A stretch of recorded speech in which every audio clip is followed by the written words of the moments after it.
I'm recording. It's getting the mic. Yeah, it's getting it. I have to fuck with the buffer size though. That'll suffice. How do I start this? Yo, what up? It is your boy, Michael. What I want to do is break down in a rudimentary fashion the project for this song, the FL Studio session, I guess you could call it, or project file. I do pretty much everything in FL Studio. I guess I'll just start with the vocals. These are the lead vocals. This file has already been rendered a couple times. I bounced it out of FL Studio after pitch correcting and compressing and EQing to DS it in Ableton. Anyway, let's look at what's happening to these vocals right now. One of the most prominent effects on these vocals, and I put it on a lot of my vocals and a lot of tracks, is this Soundtoys preset. Soundtoys is the suite of amazing plugins, like effect plugins. There's this great preset called Rock Lead Vocal. All it does is just add some compression and distortion via the Decapitator plugin of theirs. You can buy any of these plugins individually, but it only makes sense to buy them all at once, in my opinion. Here's some basic EQ, which I did after EQing it once.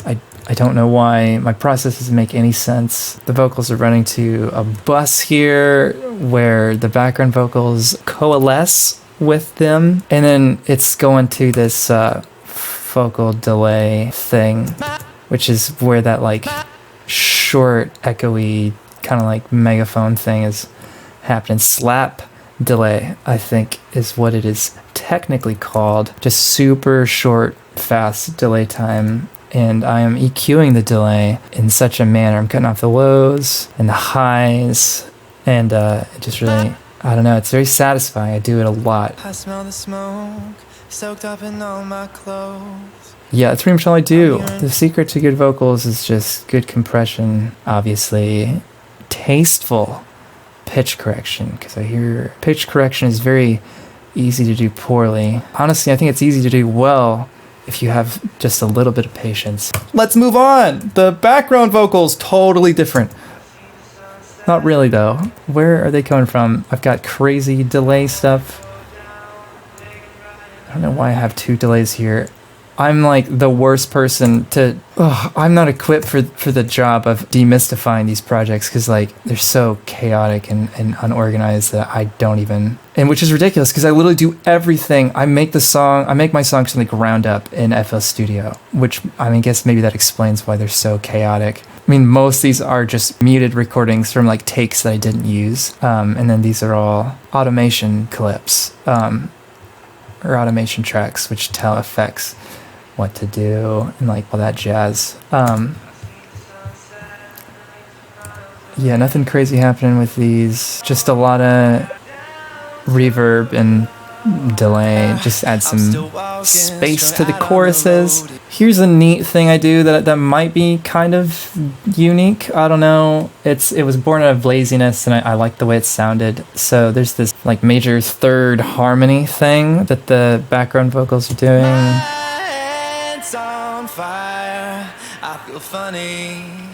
I didn't want to record more vocals. I like started this song and then like stopped. Like I didn't touch it for almost a whole year, and I came back and I knew these last couple choruses just needed more oomph in the vocal department in the form of a harmony, but I really didn't want to record, so I just took the lead vocal recording, the one that was already in the track, ran it through autotune,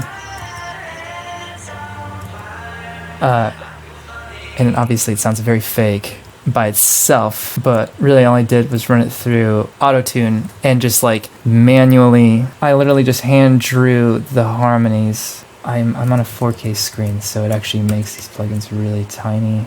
So if you squint at your screen, you will see, I just hand drew the harmony here. on the lead vocal track, after duplicating the lead vocal track, I just drew an auto-tuned harmony and then just buried it in the mix, you know, with EQ. My head's on fire, I feel funny. I mean, it's kind of like, it's a similar sound to using a vocoder, but it's a lot more convoluted and time consuming. So I don't know if I'd recommend it. I don't know. It sounded good to me. I liked it. It's very tight. I like everything to be right in the pocket. Down to the wire. Just perfect. So I don't know. Some people might call it robotic. I don't really care. I like it. I like the way it sounds. Fits with my robotic instrumentation. Speaking of which, let's talk about the drums. My drums are fake. If you're wondering, or if you've heard the song and you're like wondering if those drums are fake, or maybe it's super obvious that they're fake. They're fake. There's no real drums. I just use samples. I've been learning to play the drums, and I love playing the drums. I don't know how to record them, and I just really like overproducing everything. So I just make my drums out of MIDI and samples and everything. This track is an absolute nightmare because I just came and worked on it. It then stopped for like a year. Well, the first 6 months of working on it was a nightmare because I just have an idea and then I decide that I don't like that idea. So I'll do something completely different. And it's just like layers and layers of ideas. And the fossils of the discarded ideas are still here. But anyway, that's whatever.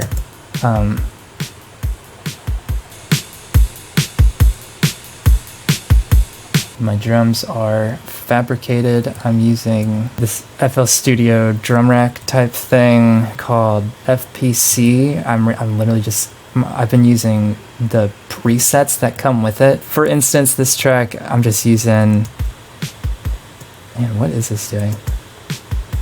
Oh yeah, here's the meat. Yeah, so it's a mishmash of like these vinyl hip hop drum samples, and then I'm just layering these like slightly more realistic drum samples that come with FL Studio on top of them. That was enough for me. Yeah, there's a little open hat there. I like to draw all my fills with my mouse pad. That's just how I do it. It sounds so bad by itself, but I mean, with everything playing, I don't know, I really worked on my drums this past year. Really, at the onset of this album, like when I decided I was making an album, I was like, I really gotta improve my drum production. That didn't mean learning how to record actual drums, which would have been the sane, easier, more obvious method. No, I didn't do that. I just decided to really slave away at making my fake drums sound good enough or like fit the vibe of my music. I don't know. A lot of tweaking with these drums. And there's that boy right there.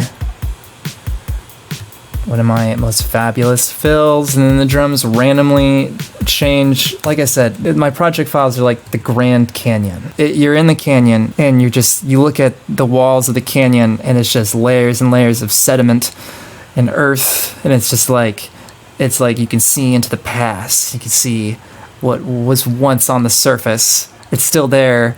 It's just buried. What starts off as the scratch pad for an idea turns into the project for the demo, or like a more elaborate idea. And then I just keep building on top of that demo and like trying out different ideas until I find something that I like. But all the old shit is still there, just literally not doing anything. Or it's doing something very subtle that I just completely forgot about. Like in this sample right here, this little hat thing was like the original hat for this song that went throughout the whole track. But for this little instrumental break here, I just forgot to take it out, I guess. It adds a little more chutzpah. So I don't know. I mean, it's like I just I'll just chalk it off as intentional. I would have you believe that it was intentional. Maybe you'd scratch your head thinking like, why did he do that? Did he think that was a good idea? What an interesting move. But it's really not that. I just didn't think about it. This song is full of tasty fills. Yeah, when I wrote these drum fills for this song, I'd never touched a drum set before, and I've since educated myself on how to play the drums and like the drummer mindset. But like I was just, for this song and many songs on this album, my fills are just like, I just like kind of vaguely hear an idea for a fill or any drum pattern really, and then just do it with no consideration for how many hands a drummer has or what's physically possible to play. And I guess, you know, like that's not the most important thing when you're producing. You should be creative. You should take advantage of the fact that you could do impossible things. But like a lot of my fills just sounded ridiculous and impossible. The ones that sound good, which may still be impossible, are just a burden for Cliff, the longtime Kaitune drummer, and my good friend Cliff. He has to bear with me and try and learn my impossible drum patterns. And he never complains. And I almost feel bad because he he has to do the impossible every time he tries to learn something. Yeah, and then this is a very silly moment. I wanted a big like shh sound, you know, that you get with drums, because I'd heard that in music before, so I was like, how do we do that on the computer? And the only way I could think of was to just draw a bunch of crash triggers right here in the stupidest way, and this is the volume, and I just made a bunch of crashes happen and get louder. I don't know, I was very surprised that it worked, and it sounded exactly like I wanted it to. But if I had just hired a drummer or Cliff to just track the drums on this, it would have been much easier. It wouldn't have even been a question, but I didn't do that. It's a fun fill. It's a lot of crashes and toms. Oh man, the toms. What's going on with the drum bus? Let's look at the drum bus, because I know I did some weird stuff to it. I'm not going to get into individual drum tracks because it's going to be hard to hunt them all down because they're like all over the place. But the drum bus, I've been doing this a lot. This radiator, this is another Sound Toys plugin. It's just like a distortion amp simulator thing. When I put one of these on a drum bus, I don't know, it just adds some really tasteful grit to it that really ties everything together, and then even more compression on top of that to glue the drums together. Just gives it some stank. Let's talk about the bass, because that's the logical next step. The bass.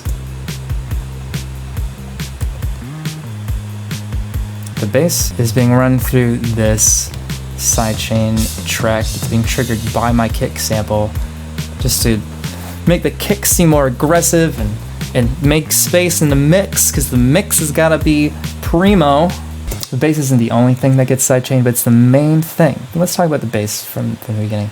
I played this. I am learning the bass as well. I started learning the bass just to record on my songs. This is one of the first songs I tracked bass on. Bass on my bass is direct in. Try to find the bass track. There it is. I really like guitar rig. I'm using a guitar rig preset called fingered bass, because that's how I played it with my fingers. And there's the EQ. Nothing crazy, but it might look stupid to like a seasoned producer. I just felt it out, and it's being compressed to all hell, because that's what you do. Yeah, that's all there is to the bass, I guess. Pretty straightforward. I wrote the bass line with a bass synth originally. The bass was originally a synth, some very subby thing. And then later on, I decided I wanted to re-record a bunch of my songs with actual bass guitar. And that's exactly what I did. I did not change it much in the original version. So it's just a miracle that I was able to figure out how to play it. And that is meaty. Okay, well, let's talk about the guitar. The guitar is the heart and soul of this song. That's my reverb guitar thing. Just panned pan to the left, and then there's this rhythm thing, pan to the right, which repeats for most of the song. The guitar process is preposterous. The left guitar, this one. Let's look at what's happening to it. We've got a guitar rig on it with some preset called Shut Your Snow Eyes. I don't know what that means. I don't know why it's on there. I don't know how much it's doing. How much is it doing? A lot. I did this so long ago that I don't even recognize this preset, but I like the way it sounded, so I started with that. And then I compressed the shit out of it. Because, you know, that's just what I do. And then it runs over to this track for some reason, where it undergoes several phases of EQ. There's this one that's just taking out the lows, you know, the sub 50 hertz boys, and then there's a little boost here. I decided these frequencies were annoying. If I turn this off, I'm very particular about my harsh frequencies, and I just hunted the ones I didn't like down and reduced them here. This is the solo. We've all heard the solo by this point. There's two guitars, but we already knew that. Solo's for sure amongst my top 3 favorite solos.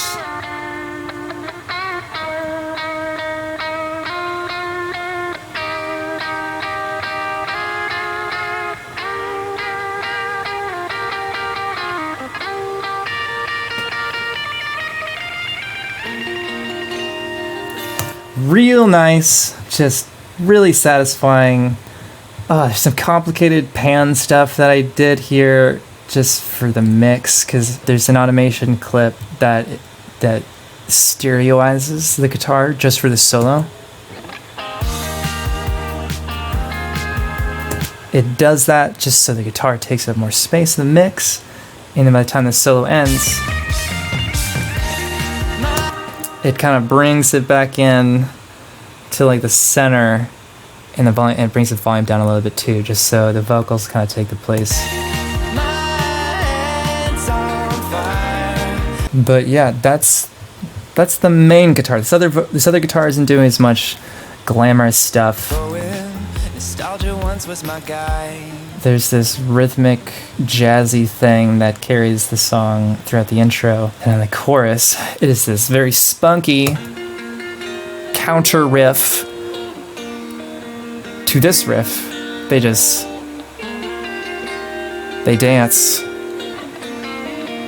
They dance together. This is one of the only parts in the whole album, only guitar parts that wasn't recorded with my guitar. I borrowed my roommate's guitar for this. He's got a Fender Strat, which just has a very neat and different tone. That's why his name is on this track, Aaron.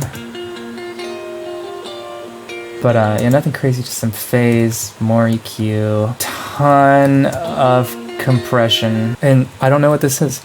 Some extra sauce if you need. Apparently, that's what this is, and it's not doing anything. So cool. Here's one. Okay, this. I'm gonna give credit to Aaron for cooking up this little guitar nugget here.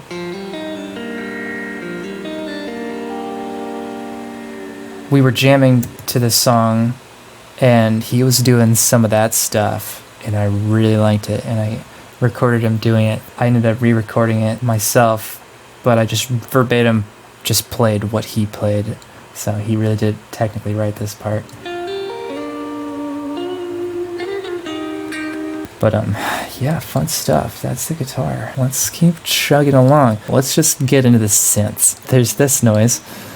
One of my plucky synth things. This is a great native FL Studio plugin called Harmer. Or no, this is Harmless. I really get them mixed up. And this is a preset I made called Lovely Magic Pluck. It's super simple. It's really not much different from the default sound you get when you load this plugin or this synth. The next thing that happens is this. I'm using a very dated synth I've had this for so long. It's called Nexus. It's called ReFX Nexus. I don't know. A lot of people don't use it anymore. I use it for like 2 patches. This saw, I just put a ton of reverb on it, and I routed some delay, fucked up delay, that is just very trippy. Got that, yeah, that one synth there, like, brings it home for me. Pads are pretty simple, really. I mean, I'll just shoehorn the pads in. I'm using Omnisphere for the pads.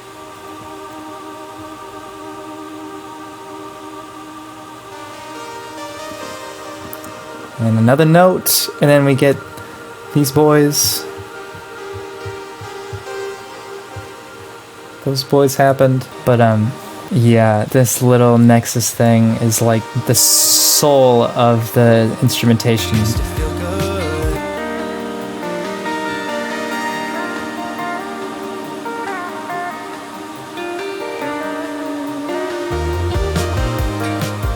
Yeah, nothing else crazy there. Then there's this. I'm gonna just debunk this now. LD Chillin' House Lounge. This stupid Nexus patch makes it into almost every song that I do. It's just like a square, but it's such a nice square. It's just, that is like one of the most prominent synth patches in my discography. It really takes center stage for this somber verse, and it's also being, there's a bunch of layers in here. It's layered with that other Nexus patch I was talking about.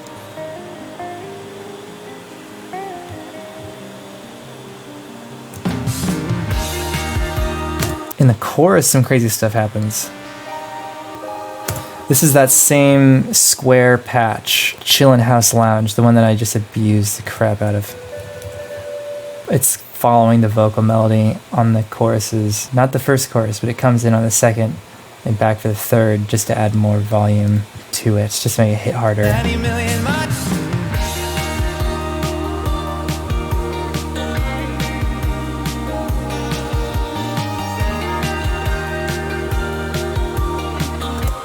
Let's listen to it by itself.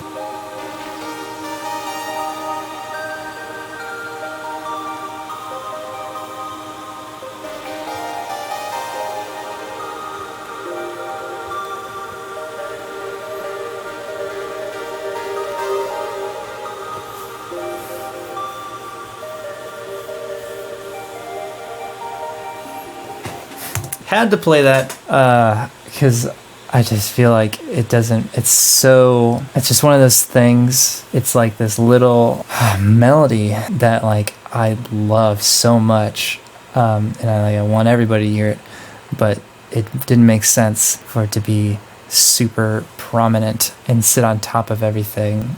The only way to mix in this song properly was to kind of bury it under a lot of instrumentation. But now you know. If you're wondering why you get feels on the second and third chorus, feels that you did not experience the first chorus, now you know it's probably that.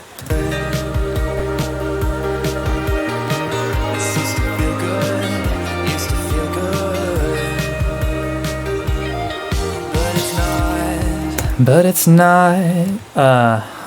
What else is there to talk about? Yeah. God, I guess that's it. That's the synths. I think I'm gonna wrap this up. Wow. For just like taking a stab at making this video with no preparation, I am very surprised at how terrible I am at improvising. If I end up using this recording, I'm gonna have to edit the fuck out of it to make this coherent. But if I do, thank you for watching. I'm so grateful if you're watching this video. That's amazing to me. Yeah, if there's anything I just skimmed over while doing this, production-wise or mix-wise, I do really well with like specific questions, and I'd love to talk about anything. I am at your service. Yeah, I guess that's it. I'm gonna sign off.